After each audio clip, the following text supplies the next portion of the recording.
de Cine y Debate, y quiero presentar, quiero comentarles además que no nos va a poder acompañar Telma Mariach por un problema personal, y quiero presentarles a Marcelo Seltzer, abogado, miembro de la Comisión Jurídica del Llamamiento. Trabajó en la Liga Argentina por los Derechos Humanos desde 1979 a 1986. Es abogado de varias organizaciones sociales. Y además les quiero comentar que hoy vamos a tener una sorpresa, una invitada sorpresa. Sin más para decirles, espero que disfruten de este debate, y ahora le paso la palabra a Marcelo Seltzer. Marcelo. Bueno, buenas tardes. Ya estoy siendo figurita repetida, así que les pido disculpas. Espero que les haya interesado la película. Creo que es un disparador de muchas cuestiones que atraviesan esa película. Pienso que casi todos los que estamos en este Zoom somos contemporáneos, ¿no?, a los hechos o a la consecuencia de los hechos comprendidos, digamos, entre 1914 y 1945, por supuesto, también hacia más adelante, pero en particular a todo lo sucedido durante la Shoah o el Holocausto. El cine me parece que en ese sentido ha sido un vehículo fantástico de información, de hechos o de los hechos desde diferentes perspectivas, ¿no? Desde la que esos hechos pueden ser recordados o interpretados o incluso reinterpretados más adelante, ¿no? Según la BBC, por ejemplo, no sé si todos recuerdan la miniserie Holocausto que se dio en los años 70, yo calculo hacia fines de los 70, y la miniserie Holocausto, que bueno, personalmente me conmovió, pero no me traía demasiada información que yo no conociese o que nosotros no conociésemos, pero cambió la perspectiva de un altísimo porcentaje de alemanes, por ejemplo, porque giró la mirada desde los perpetradores de los crímenes hacia poder ver a las víctimas e individualizarlas, ¿no? Los alemanes en los años 60 habían atravesado lo que se llamaron los juicios de Auschwitz, y ahí estuvieron en el banquillo los victimarios, pero no estaban las víctimas. De hecho, que las víctimas muchas de esas víctimas fueron a esos juicios y no fueron entrevistadas ni por el cine, ni por la televisión, ni por nadie. La mirada estaba puesta en otro lado. Significativamente, unos meses después de la emisión de la serie, en Alemania, que fue altísimo el impacto, de hecho que familias enteras abrieron una discusión sobre hechos que algunos ni siquiera conocían demasiado, porque había un silencio muy fuerte en la posguerra, porque hubo un enfrentamiento también generacional entre quienes protagonizaron y sus hijos. Y en Alemania, pocos meses después de que pasen la película o la miniserie Holocausto, se eliminó lo que se llamaba el Estatuto de Limitaciones, ¿no? Y que vendría a ser algo como la prescripción. Se declaró como imprescriptibles, o se corrió la vara de la prescripción para esos crímenes, y eso permitió que muchos alemanes pasaran a ser juzgados, y no solamente los dirigentes del régimen nazi, ¿no? Abrió además un debate nacional que generó mucha necesidad de conocimiento, y eso incluso se terminó incorporando a los planes de estudio, que no es que no estuviese, pero se profundizó. Un reclamo para que eso se profundizase dentro de la sociedad. Luego hay películas que, no sé si recuerdan, que es Portero de Noche, ¿no?, que trae también en los años 70 esta cuestión por primera vez del síndrome de Estocolmo, ¿no? Y a mí no pude dormir 2 noches después de esa película. O La decisión de Sophie, ¿no?, con las secuelas del trauma. Y no sé si vieron Un juicio a Dios, que es una película inglesa fantástica, donde se pone en común un debate filosófico desde las diferentes visiones de presos que están en los barracones de un campo de concentración. En este caso, la película, personalmente, yo no la veo como una joya fílmica, ¿no? Pero tiene ese enorme mérito de ser un disparador de reflexiones o de abordajes que o a mí me gustaría personalmente que quede más bien en boca de los participantes cuando terminemos de hacer el speech. Pero es imposible no pensar en ciertas similitudes que nos atravesaron nosotros también como sociedad, ¿no? Durante la dictadura y que siguen siendo actuales, las diversas invisibilizaciones, ¿no? Incluso las invisibilizaciones de género, las complicidades, ¿no? Las responsabilidades de una sociedad, la solidaridad a riesgo de la propia vida, la resistencia organizada o no, pero resistencia al fin, los sobrevivientes, la resiliencia. Está atravesado por tantas cosas que bueno, son disparadores que luego supongo formarán parte del debate. La película es un docudrama.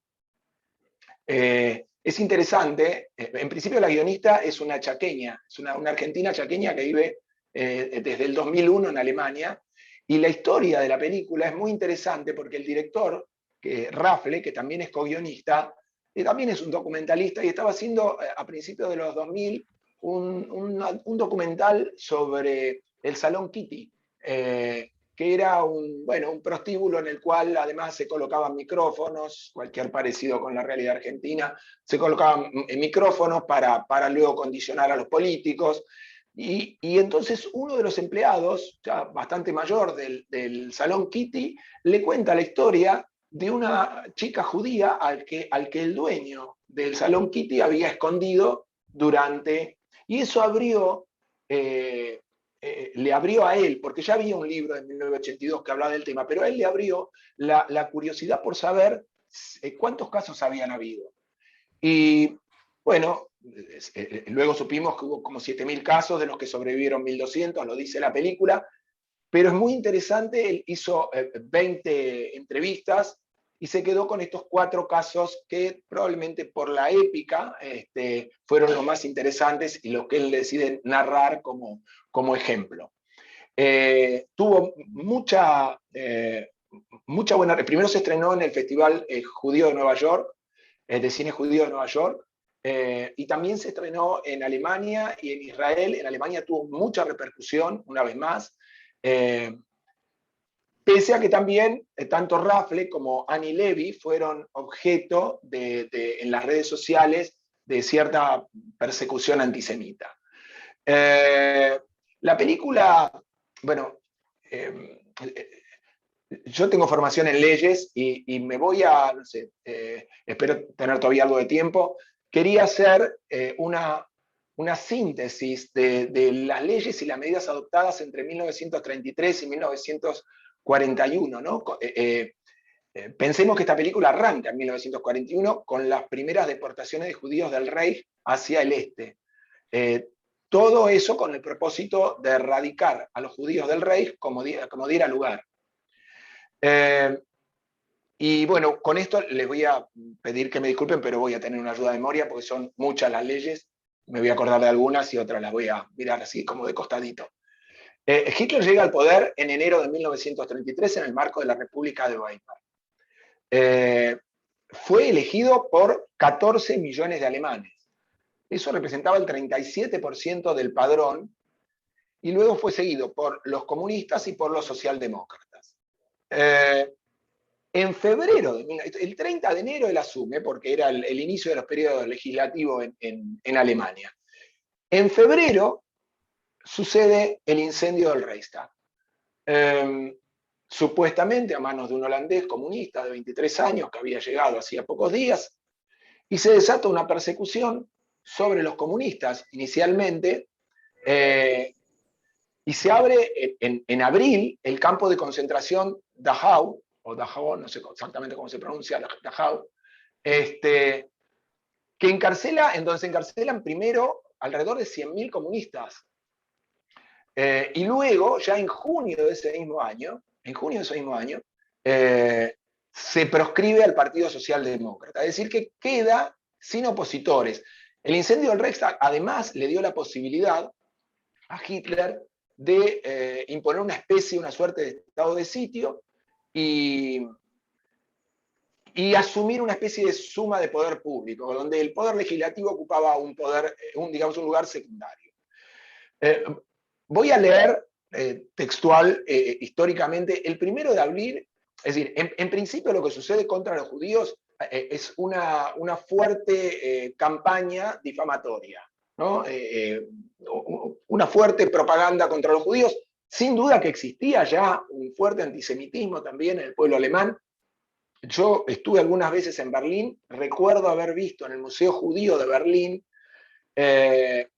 un informe que decía que en la Primera Guerra había estado en sospecha de que no mandaban a los judíos al frente. Entonces se hizo todo un censo para saber si los judíos habían sido mandados al frente, y finalmente resultó que habían ido como 100.000 judíos al frente.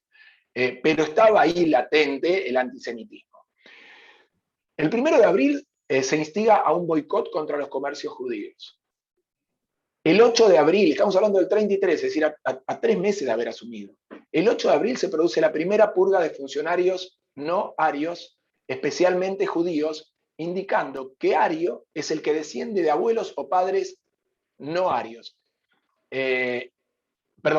Indicando que es ario el que desciende de padres o abuelos arios. Y queda por fuera, indudablemente, los judíos. El 11 de abril se excluye a jueces y abogados de los tribunales, con excepciones que permitieron seguir trabajando al 70%. El 25 de abril se ponen cupos para el ingreso de judíos a la educación superior y se expulsan 1.200 académicos judíos. En septiembre se prohíbe a los judíos tener granjas o dedicarse a la agricultura. Es decir, que en el periodo que va desde el 1 de abril a fin de septiembre, los judíos ya habían sido excluidos del Estado, de la cultura y del suelo. Los judíos alemanes. En agosto de 1933, esto también es un dato interesante, y no sé si vieron la película de Flat, El Departamentito, que es una película, bueno, que habla de cierta ligazón, ¿no? Y efectivamente existió en agosto de 1933 un acuerdo que se llamaba el Acuerdo de Avara, que es de transferencia, y lo firman entre el Ministerio de Economía alemán y dirigentes sionistas de Alemania y Palestina, y el Banco Leumi, que todavía existe, por el que se permitía una transferencia indirecta de parte de los bienes de los artículos personales si migraban a Palestina. Es decir, ya empieza una confiscación encubierta de los bienes de los judíos, a los que se les paga un menor precio, y se les deposita en el Banco de Palestina luego de haberle incautado sus bienes. Cerca de 60.000 judíos en total entre 1933 y 1939, con este acuerdo, migraron a Palestina. En 1935 se dictan las leyes de Nuremberg, conocidas, ¿no? En las cuales ya se determina quién es judío.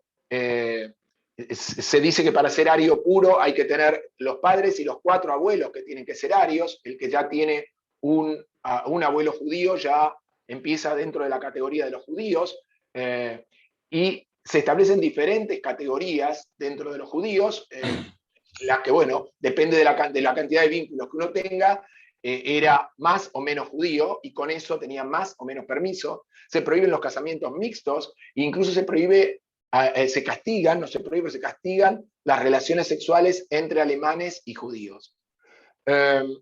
El 25 de abril de 1938, saltamos porque lo que va sucediendo es que hay un conjunto de normas que condicionan, la gente se adapta y vuelve a haber otro conjunto de normas, ¿no? Es como la rana en el agua que se va calentando, primero que se acostumbra y luego viene otro toquecito de calor. El 25 de abril de 1938 todos los judíos debían registrar sus propiedades. El 6 de julio se nos prohibió ejercer actividades comerciales con el corretaje, como por ejemplo el corretaje inmobiliario. El 14 de julio se estableció cuándo un negocio debía ser considerado judío. El 25 de julio se prohibió ejercer la medicina. El 17 de agosto se pone la ley de nombres, Israel y Sara. No sé si ustedes vieron que en la película, 2x3, él dice que se llama Eugen y le dicen, Eugen Israel. Y yo digo, bueno, se olvidará de que le digan Israel. No, no. A toda persona que tenía un nombre no identificable con el judaísmo, le agregaban un segundo nombre obligado que era Israel o Sara. El 27 de septiembre se prohíbe totalmente el ejercicio del derecho. El 9 de noviembre del 38 se produce la Kristallnacht, como venganza contra el atentado contra un funcionario en Francia. Bueno, es una historia que no tiene demasiada importancia en este momento. Se queman y se destrozan 250 sinagogas, 7.000 comercios, se asesina decenas de judíos y al día siguiente se sale a perseguir y a encarcelar cerca de 30.000 judíos. Y además se multa a la comunidad judía por los destrozos. El 10 de noviembre se nos prohíbe llevar armas. El 10 de noviembre también se restringen los lugares de trabajo. El 12 de noviembre se prohíbe realizar actividades empresariales, comerciales o manufactureras. El 14 de noviembre ningún judío puede inscribirse en universidades. El 15 de noviembre se nos expulsa de todas las escuelas. El 2 de diciembre se quitan las licencias de conducir. El 6 de diciembre se nos prohíbe entrar a cines, teatros, conciertos y museos. El 17 de enero se prohíbe el ejercicio de la odontología, de veterinaria y de la farmacia. El 23 de febrero se obliga a entregar todas las joyas. El 30 de enero del 39 Hitler habla en el Reichstag y usa por primera vez la palabra aniquilación de la raza judía. El 25 de febrero de ese año, la Gestapo ordenó a la dirigencia judía que entregue una nómina de 100 judíos diarios que tenían que abandonar el país dentro, o el Reich, porque ya habían anexado Checoslovaquia y Austria, en un plazo no mayor a 2 semanas. En resumen, el censo alemán de 1933 daba cuenta de la existencia de 566.000 judíos. En 1939 quedaban todavía 213.000. De los que pudieron irse, muchos fueron recapturados con la anexión de otros países entre 1941 y 45 y fueron exterminados. Sin embargo, algunos de ellos sobrevivieron. Y para mí es un enorme placer presentar a la otra invitada sorpresa, como dijo Alicia, que diría que es la principal invitada del día de hoy. Es una persona a la que admiro, es la madre de un amigo, la tía de mi socio, y que si hablamos de sobrevivir, ha sobrevivido no solo a la pandemia, sino a la dictadura y al holocausto. Es Lea Sahak, es una sobreviviente de Auschwitz y Birkenau. Para mí es un ejemplo de resiliencia y diría que es un ejemplo de pulsión de vida. Y le doy la palabra a Lea. Les agradezco a todos haber escuchado. Gracias, Marcelo. Adelante, ¿Puedo Lea. hablar? Sí, claro. Sí, Lea. Sí. Bueno, soy Lea Sahak Novera. Me falta exactamente un mes para cumplir 95 años. Casi no veo y todas las otras nanas que tengo no les voy a contar, no es interesante. Lo único que me funciona todavía bien es la materia gris y la memoria. Yo todos esos años, desde que estoy en la Argentina, activé todo el tiempo en el movimiento que teníamos los sobrevivientes que pasamos por campos de exterminio, que se llamaba Sherita Pleitá.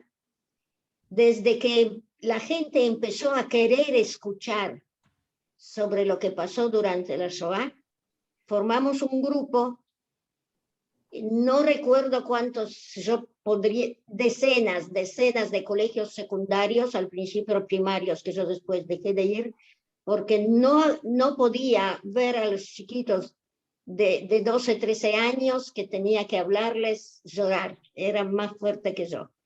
Secundarios, cualquier cantidad, y sobre todo colegios que no es de la colectividad, donde me escucharon con mucha atención y les interesó mucho. Volviendo, quiero un ratito, quiero decirles que el tema de salvadores a mí me interesa muchísimo porque lo viví en carne propia y lo pude comprobar. No quiero extenderme porque tengo que hacer buena letra, no hay mucho tiempo. Por ejemplo, la famosa frase que existe en el Talmud es el que en la famosa película que hizo, que hizo saber al mundo lo que fue la Shoah, fue la lista de Schindler, que en realidad era solamente un episodio, cuando al final uno de los sobrevivientes dice: el que salva una persona salva al mundo entero. Hubo salvadores, y yo siempre, cuando iba a dar testimonios con otros amigos, lamentablemente todo el grupo que teníamos el mismo pasado en común, ya me han abandonado. No sé por qué me dejaron sola, me siento totalmente huérfana de mis compañeros con quienes tenía ese trágico pasado en común. Pero sigo todavía ahora, ya la institución Sherita Kleita ya no existe porque ya no hay quien, se han ido todos. Luego que yo quedé una de las pocas, todavía creo, somos 2 o 3 que tenemos todavía el número en el brazo. Existe la segunda generación, los hijos de sobrevivientes, muchos jóvenes con muchas inquietudes, que se formó generaciones de la Shoah. Yo la considero, la adopté como hija de mi corazón, Diana Wang, y otros hijos de sobrevivientes que formaron generaciones de la Shoah. Ahí se investigaba muchísimo precisamente el asunto por supuesto, de todo lo que pasó, pero también en cualquier momento, en cualquier tragedia que pasa, son los menos, pero siempre hay quienes ofrecen su vida y su solidaridad con los perseguidos. En Alemania, para mí no es novedad que de repente que ahora apareció que ahí sobrevivieron cerquita debajo de la nariz, como se dice, de Hitler, entre 1.200 y 1.500 personas. Si hubo esta cantidad de salvados, es porque hubo salvadores. Hubieron gente que sí ofrecieron su vida, su seguridad y la vida de sus familias. Mire que se lo digo yo, que soy sobreviviente de 2 años completos de Birkenau y Auschwitz. No les voy a contar lo que significó esto y lo que fue esto, porque veo que hablo con gente que están enterados y mucho de lo que pasó. Yo le doy mucha importancia a eso.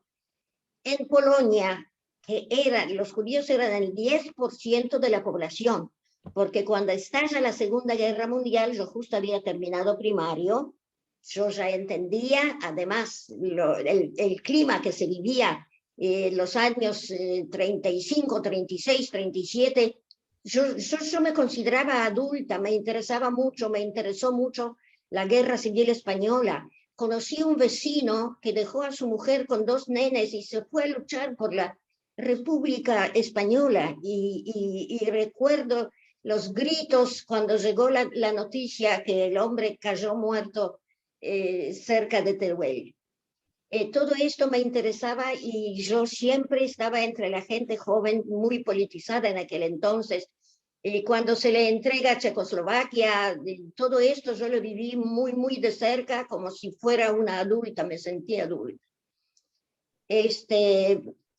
Existe incluso en Polonia, yo estoy muy enojada con este país, yo todo el tiempo no fui, ya no hablemos cuando el stalinismo en los últimos años estaba muy fuerte allá, y mucha gente, sobre todo que creían en este régimen hasta el último momento, no podían dejar se fueron de este mundo creyendo en algo que no fue, lamentablemente, porque en realidad si esto hubiese caído en manos buenas, otro sería el resultado. Bueno, dejémoslo bajo el paraguas, yo esto no lo quiero tocar ahora. En Polonia ¿por qué estoy tan enojada? Si esta era mi patria, ¿qué significa patria? Patria es donde uno nació, donde uno habló el primer idioma, donde uno amó la geografía, las plantas, los bosques, el clima, las escuelas, las comidas. Esto es patria. A mí me decían siempre, yo soy de segunda, no era mi patria. Bueno, todo esto ya lo sabemos.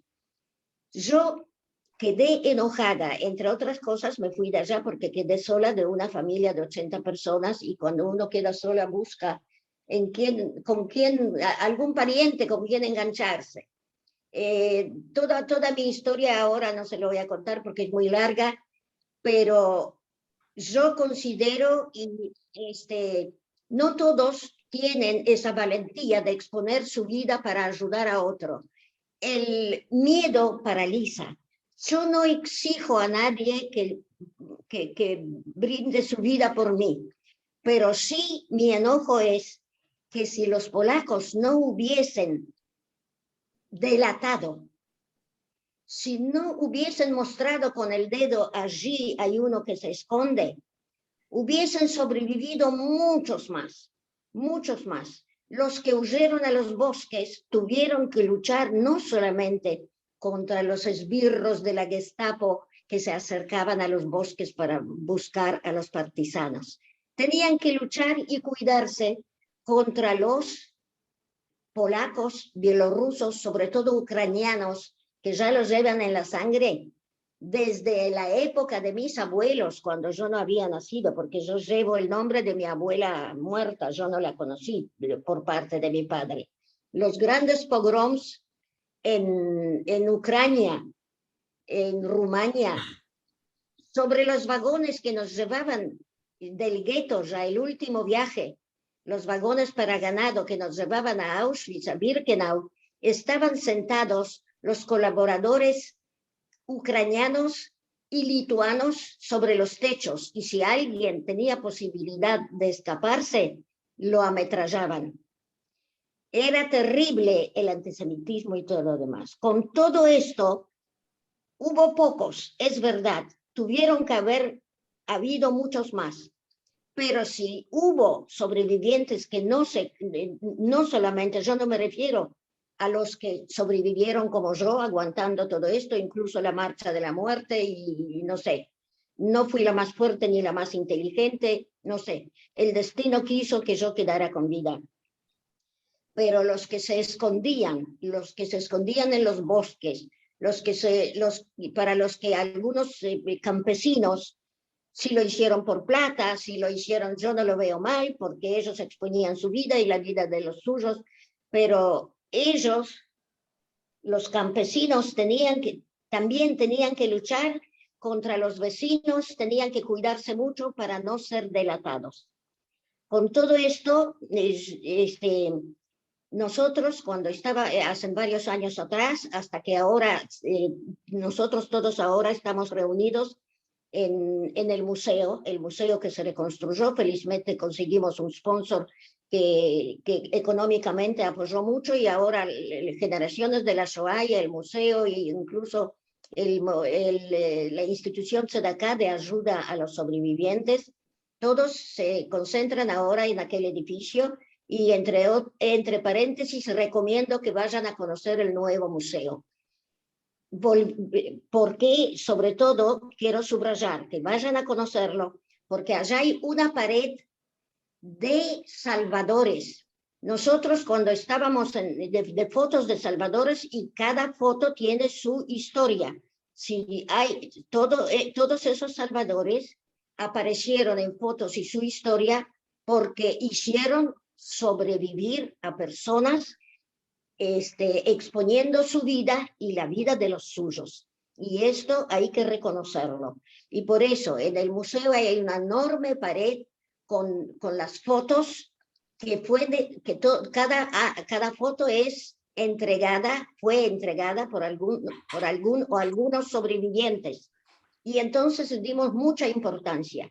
Y generaciones de la Shoah todos los años, hasta que esto se fundió ahora con el museo, emitía, lo llamábamos Cuadernos de la Shoah, que en realidad es un libro, es un libraco así, y el primero, el número 1, hemos dedicado a los salvadores.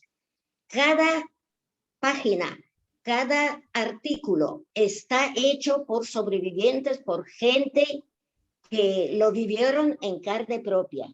Ahí tengo un poquito también algunos momentos que yo también intervine, porque aún estando en el campo, hubo momentos, a mí me tocó, era una gran suerte de caer entre un grupo de mujeres que eran mayores que yo en realidad todavía no me tocaba entrar, antes de los 18 años no aceptaban. Yo escabulléndome entre el momento cuando caímos del vagón, esa masa hedionda, la mitad muertos, pude correr y ponerme en la fila con las mujeres que eligieron para trabajos forzados.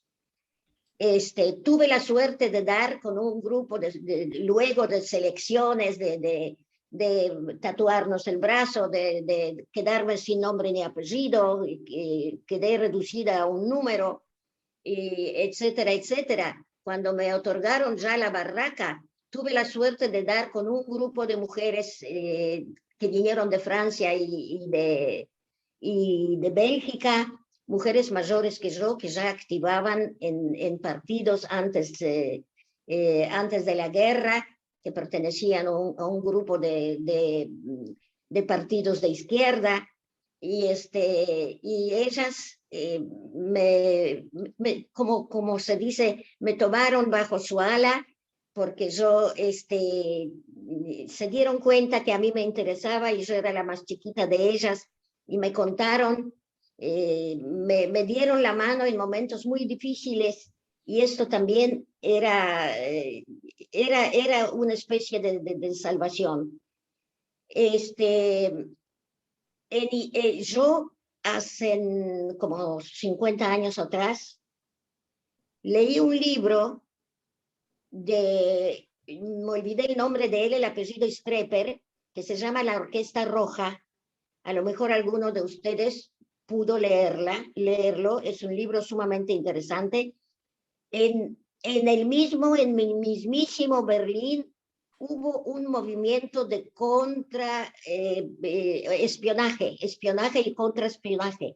Y este hombre, que era de Polonia, un judío polaco, él pertenecía a este movimiento, él sobrevivió y escribió ese libro. Yo supongo que en alguna de las bibliotecas acá de las instituciones debe existir en algún lugar, o si no, entre gente que se ocupó de esto.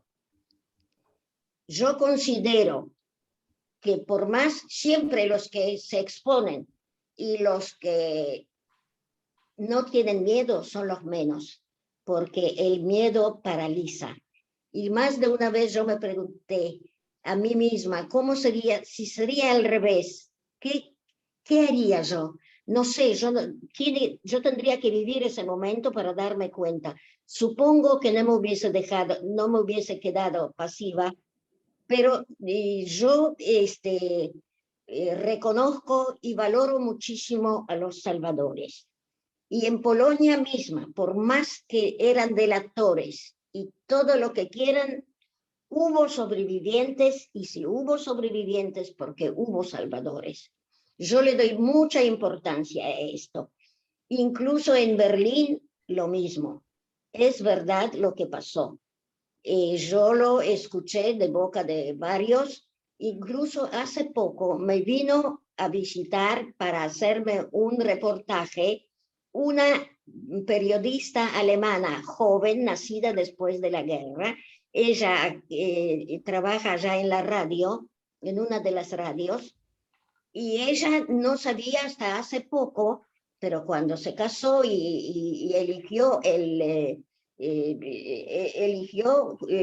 trabajar como reportera, trabajar en la radio, y le interesó mucho toda la historia sobre la Shoah, llega a enterarse que el padre estaba escondido en el mismo Berlín con documentos falsos, que era judío.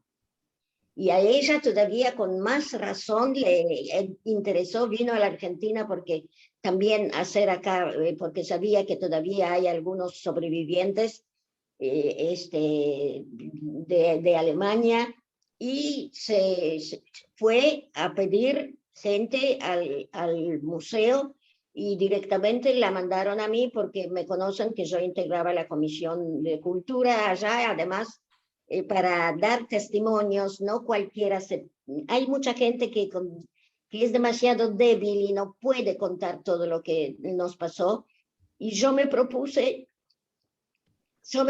mientras viva, esta es mi obligación moral de dar testimonio hasta el último día de mi vida. Esto lo tengo prometido a la última mirada de mi madre, que con 39 años fue empujada a la cámara de gas con mi hermanito en brazos. Y tengo esto también prometido a los que fueron acallados y no lo pueden hacer.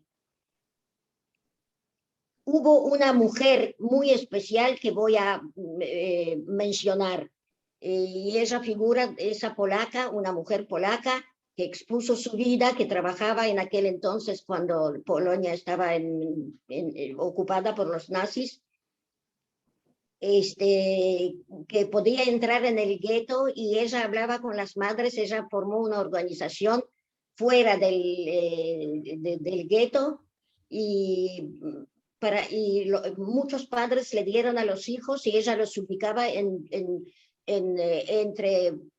los entregaba a familias polacas, y ponía en la botella los verdaderos nombres y apellidos de los chicos que se salvaron gracias a esa mujer. Bueno, en este momento no puedo decirles el nombre porque se me fue de la cabeza. Yo lo tengo, uno de los trabajos, porque yo participo también en un taller literario de la organización Tzedakah, y tengo este artículo. No sé qué más decirle, porque si quieren yo le puedo hablar 1 hora más, un día más, y no terminaría. Lo que yo quiero subrayarles, ya que esto trata de salvadores, aún ahí hubo salvadores. Aún en Polonia, con todo, sí, podría haber sido mejor, pero hubo gente que lo hizo. Siempre eran pocos, siempre los que se sacrifican, los que entregan su vida, los que dan una mano, son los menos, pero existen. Y como dice ese dicho del Talmud, si salvas a una persona, salvas al mundo entero, dice mucho. Si alguien me quiere preguntar algo. Primero agradecerte, Lea. Pregúnteme.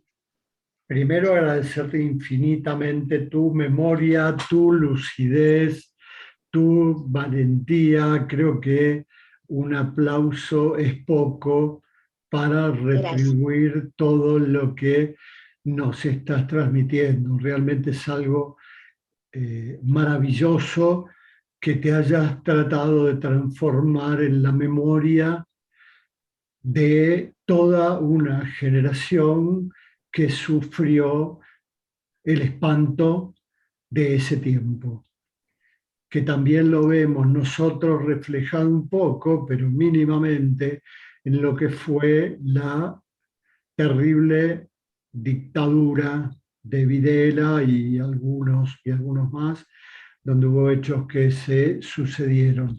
Así que bueno, supongo que mucha gente querrá preguntarte algo. No sé si alguien tiene algo para preguntar. Bueno, yo por ejemplo estuve, el lugar donde se reunían era en Paso y Corrientes, en un edificio, en un piso, donde en una época daban películas, y ahí sí. vi por primera vez el tango de Rajewski, una película excelente que pinta también lo que pasó entre los mismos judíos después de la guerra. Sí, hay un montón de documentación y ahora lo más importante es que en el museo hay muchos documentales, el museo está preparado para realmente en un nivel muy alto. La parte de historia está muy bien representada y vienen muchos representantes de instituciones, de colegios donde se les da clases de historia y yo todavía pertenezco también a la comisión de asesoramiento, a pesar de mi edad y todo esto, mientras todavía me funciona la materia gris, lo estaré haciendo porque nosotros somos los ultimísimos testigos vivientes de esta tragedia. Es cierto, es cierto. Yo me acuerdo todavía cuando venía en tranvía desde Villa del Parque o en el 124 de Villa del Parque Hebraica, la cantidad de gente, siendo yo de 9, 10, 11 años, que tenía, como vos dijiste, que había perdido su nombre y era solo un número. Y esos números se veían constantemente en el 11. Y yo también tengo un son, número en mi brazo. sí, sí, y ustedes son la memoria viviente de todo eso. Sí. Vos nombraste a Diana Wang también. Hay un libro que es muy, muy lindo de los niños perdidos de la guerra. Exacto, ahí figuro yo también. Sí, Y bueno, hace poco, porque nosotros en el taller de literatura mantenido por Tzedakah, escribimos, cada uno se quita un poco de peso que tiene encima. Yo tengo una mochila que pesa 1000 toneladas, con haber hecho mi primer libro, un poco se alivió, pero no crea que mucho. Cuando tenga que partir, pienso que me voy a llevar el resto conmigo, pero por lo menos pienso que hasta el último momento yo todavía sigo aportando todo en memoria de los que fueron acallados y no lo pueden hacer. Pero debo reconocer que el asunto de salvadores yo siempre aprecié, porque no cualquiera ofrecería su seguridad y su vida y la seguridad de su familia para darle una mano a otro. Y estos existieron. Por eso es tan importante reconocerlo. Yo sé que hubo, ¿quién más que yo? Todos los sobrevivientes de Polonia, nos fuimos de allá porque el antisemitismo era terrible, terrible. Sin embargo, si hubo 2 entre 2000, hay que apreciarlo. Si hubo 1, hay que apreciarlo. Y hubieron. Esto hay que reconocerlo, por eso ahora en el museo está esa enorme pared con la historia de cada uno de ellos. Y en Israel existe una comisión que los declaró justos de la humanidad, a los que realmente fueron sobrevivientes, documentado por los que sobrevivieron, por los sobrevivientes. A mí esa parte siempre me interesó y me emocionó. Bueno, también hay Lo que mensajes. apareció acá escrito no puedo leer porque tengo maculopatía, yo casi no veo. Hay mensajes también. Bueno, José Adasco dice: quiero rescatar el nombre de Sara Rush, sobreviviente de la Shoah y madre de Línea Fundadora. Su hijo es uno de los 30.000. También yo, Exacto. bueno, recuerdo mucho a la abuela de mi nuera, Anya, que también participó del libro y que falleció hace poco. Anya, Anya, sí. yo la conocía, Anya. Y seguro, si participaron en el libro de Diana Wang, Exacto. Y seguro. bueno, sí. Y esta parte me interesa mucho y todos los años salía el cuaderno de la Shoah sobre otros temas. Y es muy importante, todos estos libros están en el museo. Es importante que la gente conozca el museo. Que esto es imprescindible que se conozca. Hay muchos aspectos que la gente no conoce. Es necesario. También acá Y dicen, también, conmovedora y emocionante tu historia, Lea. Muchos también agradecimientos. mis dos hijos fueron chupados, te lo digo con el nombre como lo pronunciaba en Sí, aquel momento. sí. Mis dos hijos felizmente volvieron, pero durante la dictadura fueron chupados mis dos hijos, también eran dos estudiantes de la Facultad de Derecho. Los recuperé no sé cómo, porque el destino quiso. Me moví mucho, no sé, a lo mejor cayeron en manos que el destino quería que volvieran.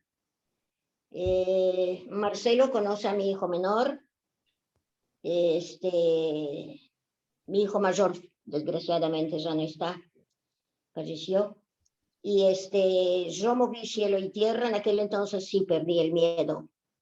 Ahí sí me enfrenté, yo estuve junto con Sara y con todos donde había que estar, así que a mí me tocó absolutamente todo. Como se dice en buen criollo, a mí me tocó bailar con la más fea, y todavía lo puedo contar.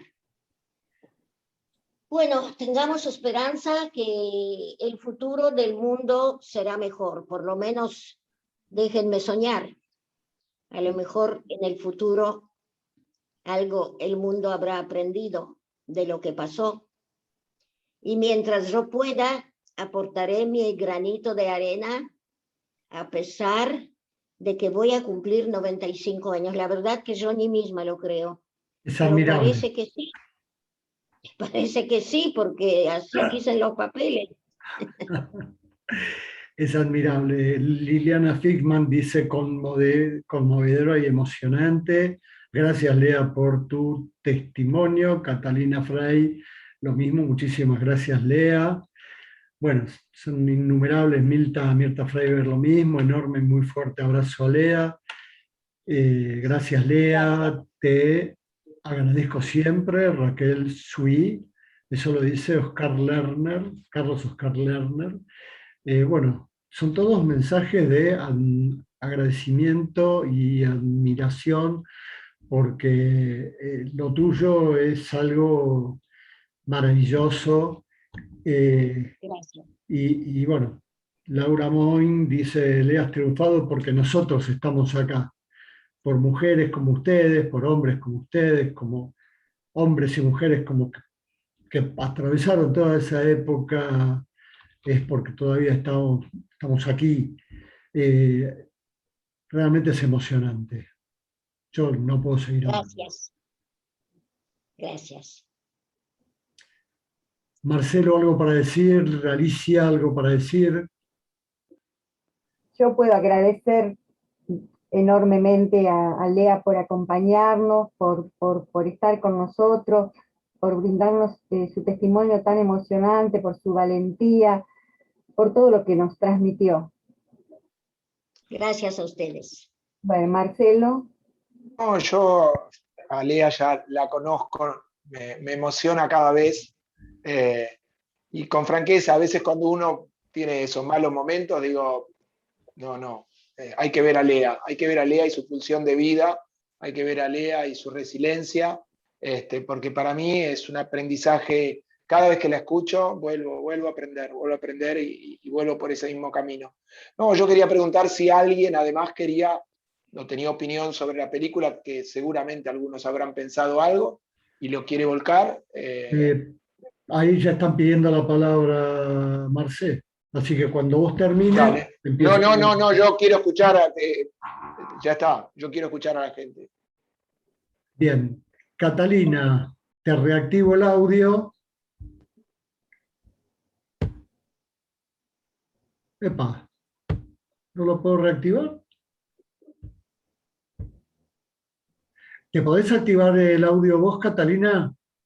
Ahí Sí, está. ya está. Sí, sí. Bárbaro. Bueno, me interesó mucho la película y la recomendé mucho, pero y me pareció apasionante. Yo no sabía la historia de que había judíos en Berlín que se salvaron. Y bueno, me emocioné, me conmoví muchísimo, pero parte de mi familia que la quiere ver y todavía no la pudo ver, me pidió que averigüe si va a estar el link para verla unos días. Bueno, cualquier cosa que necesiten me la piden y si no lo tienen yo se las envío. Bueno, acá figurás con el nombre de llamamiento, no sé a quién. Mi nombre es Víctor Gurbit. Bueno, bueno. Ahora escribo en todo caso Sí, mi por favor. correo. Les cuento una cosa que realmente es maravilloso. Mucha gente cuando damos una película y llegamos al momento de la charla, del debate, va bajando la cantidad de gente. Acá a medida que fue avanzando la charla fue subiendo la cantidad de gente. Es muy llamativo y realmente es maravilloso y la verdad me emociona y no puedo seguir hablando, así que le doy la mano a Mónica Estrella. Gracias, Gracias, Catalina. Bueno. Me estaba desmuteando. Bueno, muchas gracias. Sí, estoy muy conmovida por el testimonio de Lea. Y yo lo que quería decir es el valor de la película. De alguna manera creo que Marcelo ya lo dijo y también Lea. Era este aspecto que rescata acerca de la resistencia de los judíos, porque estamos muy acostumbrados a ver películas sobre el nazismo en relación a ver toda una masa de judíos llevados como corderos sin posibilidad de hacer algo, digamos, como muestra de resistencia, ¿no? Y esta película me conectó con ese aspecto de resistencia que hubo, por un lado, y por el otro la contraparte, que es lo que señalaba Lea y que yo también admiro, que son los que hicieron posible eso, que son los salvadores, ¿no? De acuerdo a la resistencia por un lado y los salvadores por el otro, hizo posible que mucha gente conservara la vida y pudiera hoy en día ser valiosísimos sobrevivientes que aportan testimonios, ¿no?, sobre esta historia. Así que bueno, rescato de la película ese aspecto y de alguna manera también novedoso. Así que bueno, gracias por la película. Gracias a Les vos agradezco a todos. por participar. Ahora le damos la palabra a José Adasco. Desmuteate, porque yo no estoy pudiendo, José. Ahí está. Realmente conmovedor, como que uno se queda sin palabras para preguntar o comentar, pero hay un tema que yo rescato mucho, que Lisa repitió en varias oportunidades. Si hubo salvados o es porque hubo salvadores. Esto es fundamental. Me parece que es fundamental. Creo haber leído bastante sobre la Shoah, las distintas historias, parte de mi familia también murió en la Shoah, fue asesinada, no murió en la Shoah, fue asesinada en la Shoah. Pero la historia que se relata en la película, yendo específicamente a la película, a mí me conmovió porque leí bastante sobre la Shoah. A mí muchas de las películas que se mencionaban acá, creo que casi todas, de cómo olvidarse portero de noche, de Bogart con Charlotte Rampling, hacer ese tipo de películas que, bueno, no, al menos a mí me marcaron muchísimo, a muchos aspectos. Pero el tema de los salvadores dentro del propio Berlín, de estas cuatro historias, realmente a mí me conmovió. Es algo que yo nunca lo había escuchado. Sí, escuché mucho de salvadores que hubo en otros países ocupados por la Alemania nazi. Pero dentro de Berlín, que haya habido una organización que salvaba judíos, para mí es una novedad total. obvio, muchos de ellos están entre los justos entre las naciones. Creo que debe estar una de las personas que Lisa mencionó y no se acordaba el nombre de una mujer, debe ser una de las mujeres. Yo también sé a quién ella se refiere, pero no me acuerdo también el nombre. Bueno, la invitación de Lisa para visitar el Museo de la Shoah, Madero. Muchas gracias, Lisa. Nada más. Bien, ahora le damos la palabra a alguien que creo que es Liliana Etlis, porque dice Marcelo Barón. Pero ahí está. Soy Silvia Leicher. Ah, perdón. Silvia Leicher. Ah, bueno, te escuchamos. No sé si se referían a Irene Sandler. Irene Sandler, sí. Irene Sandler.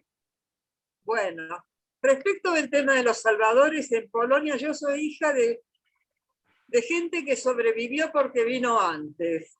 Tanto mi padre como mi madre separadamente. Toda la familia de ellos que quedaron en Polonia fueron asesinados, salvo un primo de 15 años que vio cómo mataban a los padres. Apenas invadió Polonia y se escapó al bosque y teniendo 15 años se enganchó como ayudante de cocina del ejército ruso.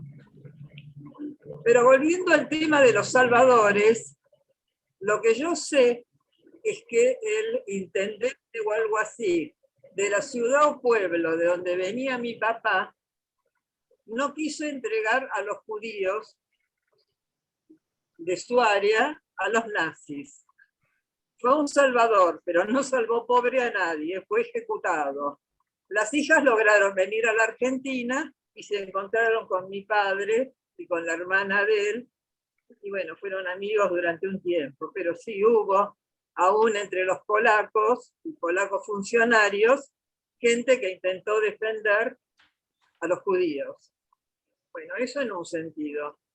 A mí me llama, no obstante, mucho la atención que, dado que Alemania tenía una fuerte corriente antisemita de lo que se llama antisemitismo racial, distinto al antisemitismo, digamos, religioso y económico, que por ejemplo podía existir en Polonia, había toda una corriente que hacía énfasis en lo racial y en que los judíos eran dueños del mundo, y estas corrientes estaban en Alemania, en Francia, desde finales del siglo XIX.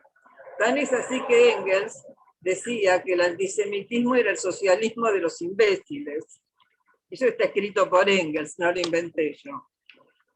Entonces lo que a mí me llama la atención es que estas personas que se salvaron, en la parte final hay un señor que dice que él no entiende cómo, o sea, que todo lo que pasó fue una locura, que no se puede entender cómo pasaron cosas así.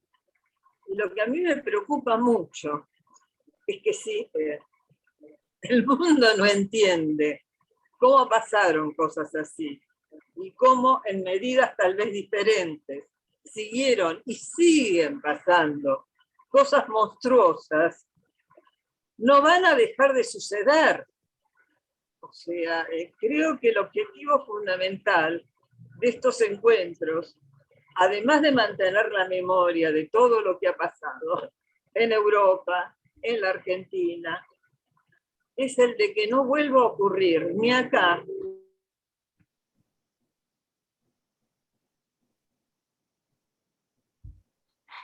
¿Qué pasó? Se quedó Se tildada. quedó congelada. Sí. Bueno, esto pasa en la tecnología. Sí. Bueno, Es así. Marce, ¿querés agregar algo? Bien, hasta que aparezca Silvia, de nuevo.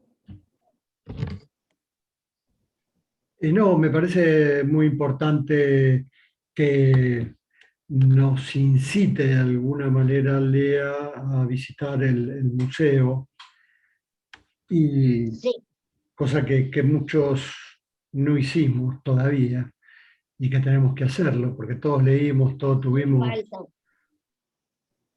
todos tuvimos mucha formación intelectual, pero a veces para movernos somos un poco vagos.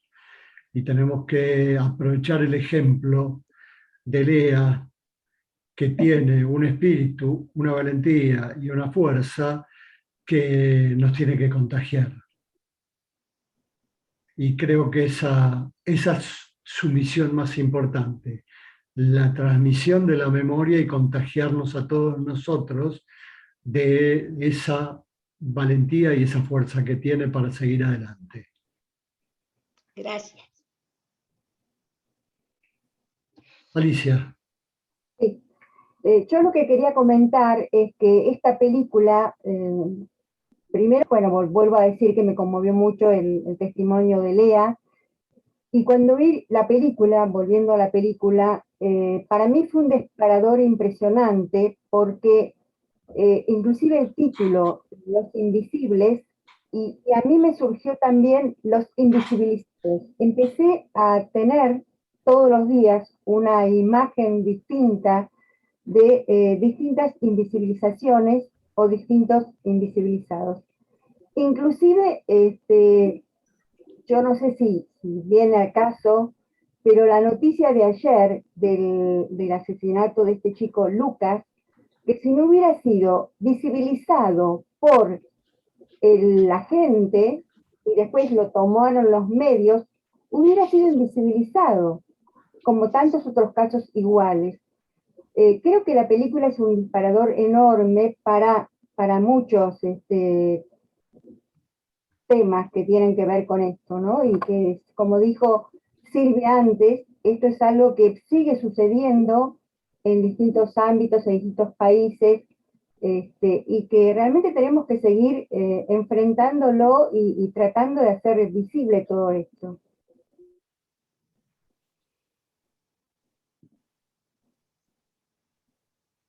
Nada más. Bueno.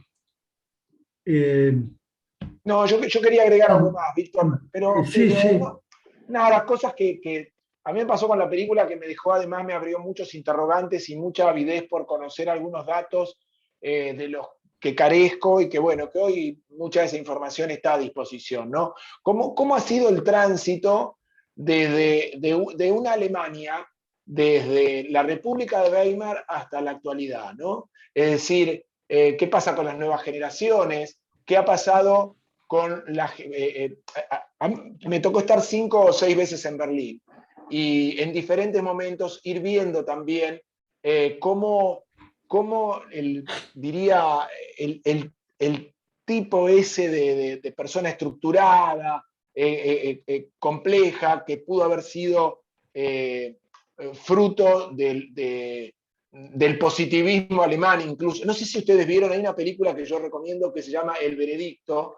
Es una película que están dando, no me acuerdo si en Flow o en Netflix, una película fantástica que pone alrededor de un caso 2 teorías sobre el derecho penal. Una es no solamente el derecho penal, también el derecho civil. Una es el positivismo alemán y otra es el naturalismo. Ellos concentran dentro de ese juicio esas 2 teorías y discuten sobre eso. El positivismo alemán es lo que de alguna manera explica la obediencia debida a la que los que vieron El Lector, el Lector está muy claro cuando la chica esta, la guardia, no era guardia cárcel, bueno, dice, bueno, ¿yo qué otra cosa podía hacer? Si a mí me dijeron que cierre la puerta, tenía que cerrar la puerta. ¿Qué se espera de mí que haga? Bueno, eso es producto de toda una cultura. La cultura del positivismo, que se refleja además en las leyes, es que las leyes tienen que ser respetadas. Muchas de las autoridades del régimen nazi siguieron después, porque además no es que sobraban los jueces, siguieron siendo los mismos jueces. Y hubo todo un periodo en lo cual, digo, toda esta transición se fue dando lentamente, en la cual padres que participaron como miembros activos del partido nazi, el director de la película, el abuelo era nazi, y era de los nazis que decían que a Alemania lo mejor que le había pasado era el régimen nazi. Entonces era imposible que esas generaciones pudieran entenderse. Entonces algunos dejaron ver a los padres. pero cantidades de alemanes que hoy tienen 60, dejaron de ver a sus padres porque sus padres formaron parte de las legiones nazis. ¿Cómo habrá sido, me pregunto yo, y queda ahí sin responder, porque Hitler gana con el 37%.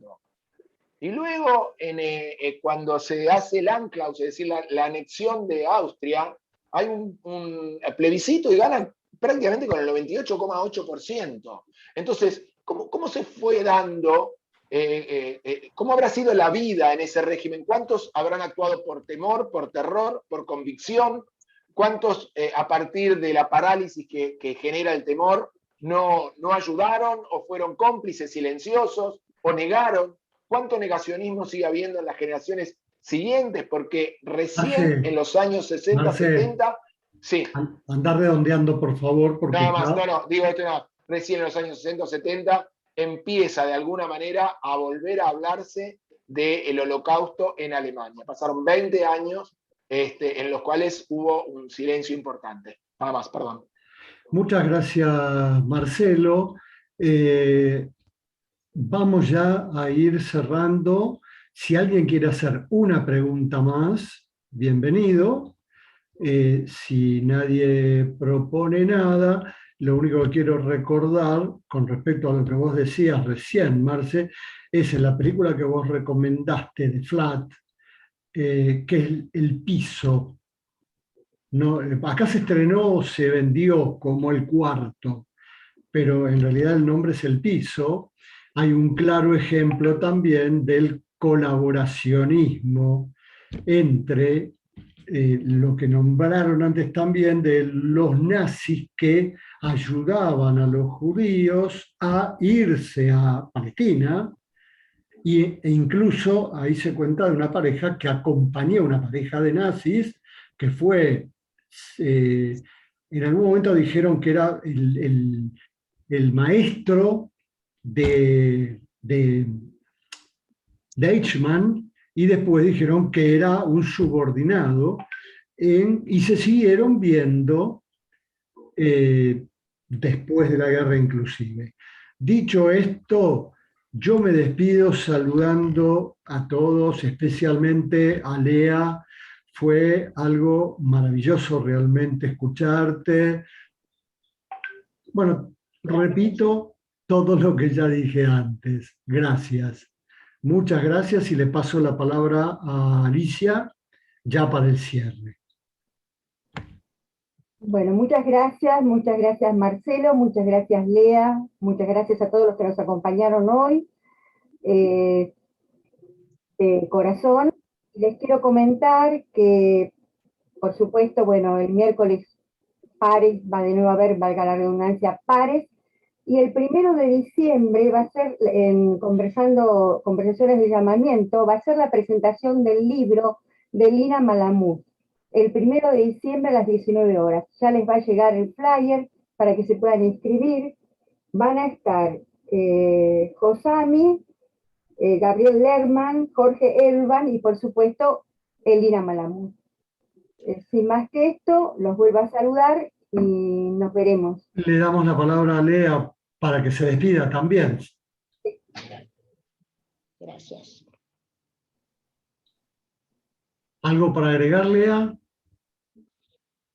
Bueno, los felicito por vuestra inquietud sobre esa tragedia que no debe ser olvidada nunca. Y esto lo que tiene que ser un ejemplo para los jóvenes, para que sepan que tienen que luchar en contra de la discriminación de cualquier índole y tratar siempre de dar una mano a algún perseguido, porque no nos olvidemos que después de la Shoah hubo varios holocaustos en Ruanda y en Bangladesh, y en ese momento también hay pueblos perseguidos. Entonces, si están perseguidos injustamente, tratar siempre de dar una mano. Muchas gracias, Lea. Gracias a todos y hasta la próxima. Adiós. Adiós.